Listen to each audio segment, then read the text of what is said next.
Imagine gorging on, like, a limitless supply of digital junk food. With every single bite that it's actively rotting your brain. You just wouldn't do it, right? Well, maybe you would if everyone else at the table was doing it. Right, or, if the school system basically seemed to reward whoever ate the fastest. And that is the exact paradox we're diving into today. It's a massive, messy collision between artificial intelligence and the American education system. Welcome to this custom deep dive. Whether you're a manager, a parent, or just trying to navigate these tools yourself, you are our resident learner today, and we have a fascinating mission. We really do. We're looking at the newly released RAND American Youth Panel Report from December 2025. And the numbers in this report are, well, they're honestly kind of staggering.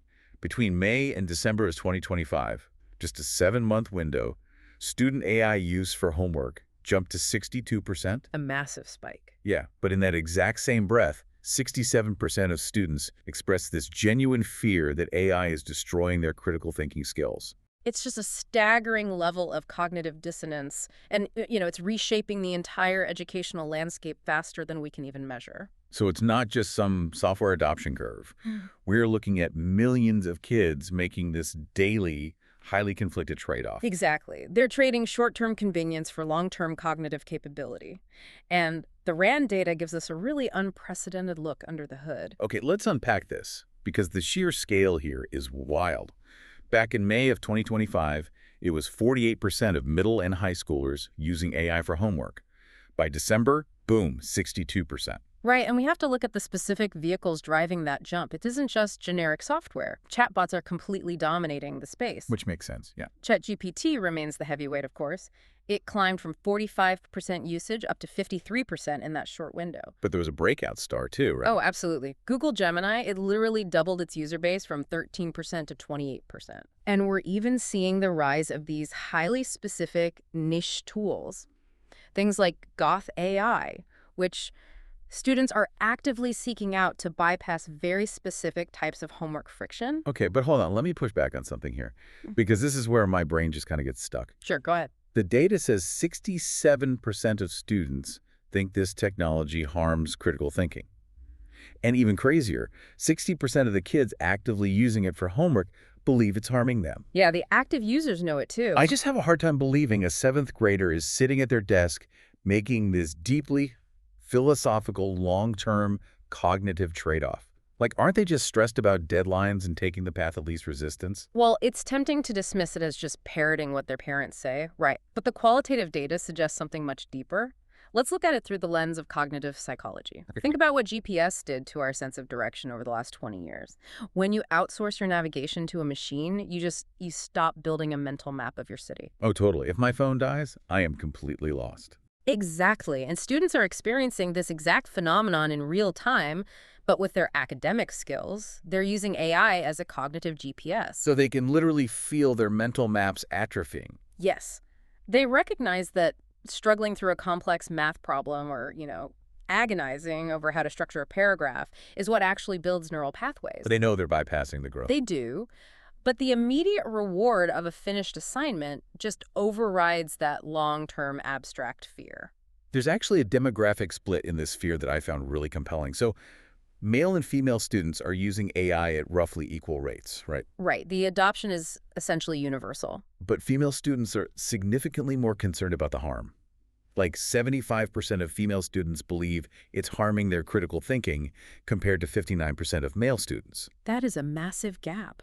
Why would there be such a difference in perception if the usage is exactly the same? It really points to how academic expectations are socialized differently.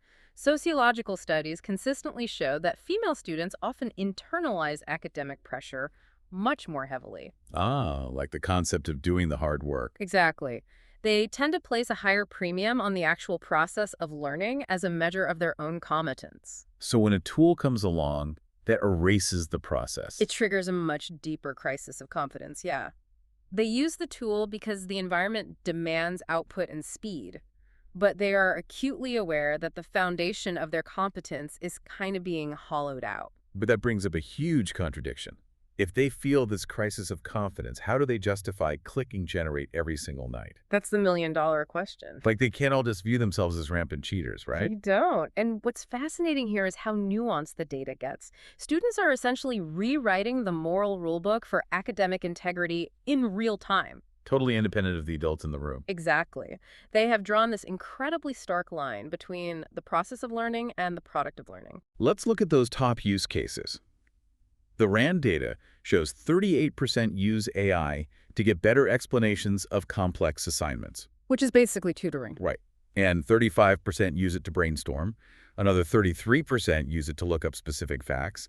And 33% use it to draft or revise. And when you ask them if that constitutes cheating, the numbers are wild. Oh, I know. 78% of them say getting an explanation from an AI is completely fair play. And 72% say brainstorming is not cheating. But the moment you ask the AI for the direct final answer, a huge majority suddenly say, yes, that is cheating. They really do view it as a tutor rather than a test taker. It's like the difference between asking a tutor to explain how long division works versus paying the tutor to just do your math worksheet while you play video games. Yes, exactly.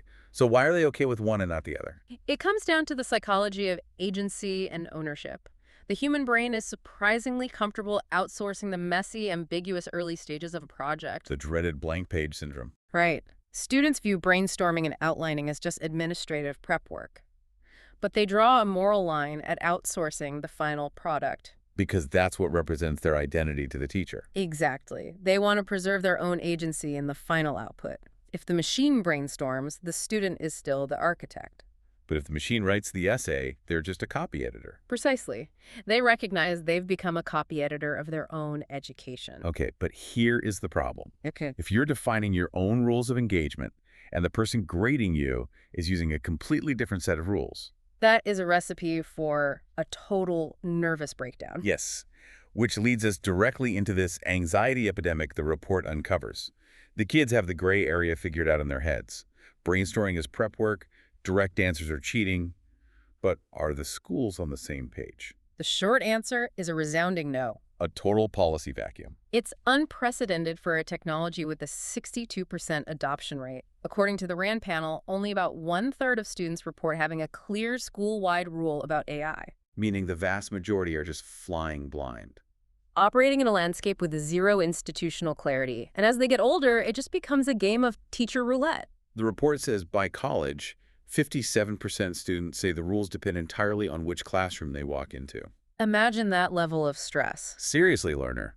Imagine showing up to your job and the dress code changes depending on which manager walks into the room. That's a great analogy. One manager praises you for wearing a suit. The next manager writes you up for a dress code violation for the exact same suit. And if you guess wrong, you're fired. It's palpable daily anxiety, and it creates a highly toxic learning environment.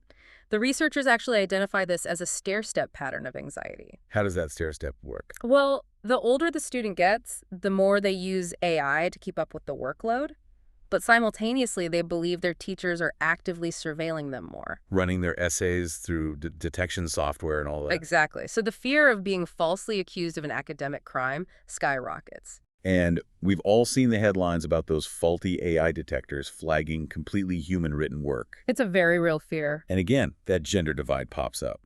82% of female students believe teachers are checking their work for AI, compared to 74% of male students. They're carrying a significantly heavier psychological burden of surveillance. Why is that burden so much heavier for them? When you combine that socialized academic pressure we discussed earlier with a complete lack of clear policy, the surveillance just feels much more threatening. It's not just about a grade anymore. No, it's an attack on their character.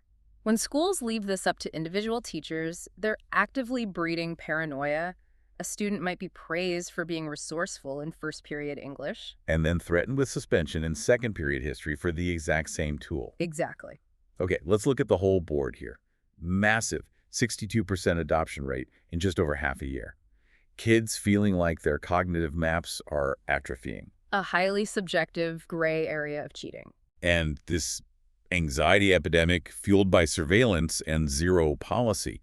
We obviously can't uninvent the chatbot. It's out there.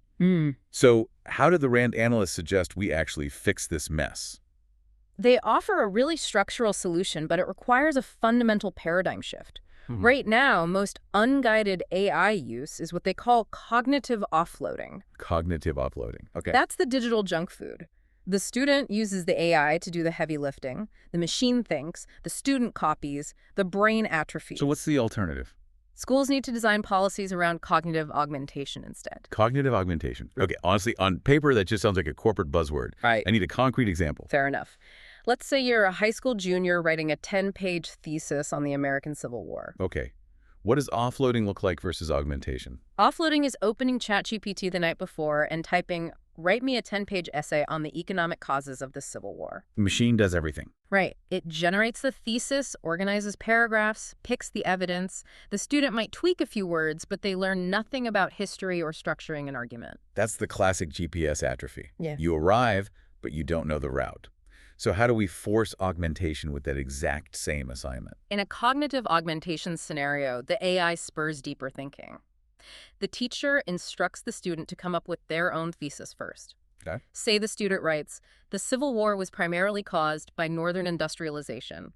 Then they prompt the AI to act as a Socratic questioner. Oh, interesting. Like, act as a skeptical professor, read my thesis, and give me 3 historical arguments proving I'm wrong. Oh, wow, that completely flips the dynamic. The AI isn't doing the work, it's actively creating more work for the student. Exactly.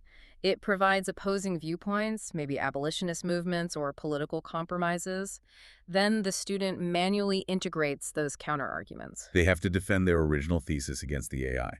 Or they use it as a peer reviewer that only points out logical fallacies without rewriting the text. The AI becomes a workout machine for the brain. It provides resistance instead of a free ride. Exactly. But wait, how does a teacher actually enforce that? If I'm sitting in my bedroom at 11 at night, what stops me from just offloading? Right. The teacher isn't there to watch you type. Exactly. So this brings us right back to the surveillance paranoia problem. And that is why the RAND researchers suggest changing the architecture of the school day itself. They want to lean into the flipped classroom model. The flipped classroom, how does that work here? Traditionally, you learn new concepts sitting at a desk during the day, and you do the essay writing at night alone in your bedroom. Where the temptation to offload is massive. Exactly. So you reverse it.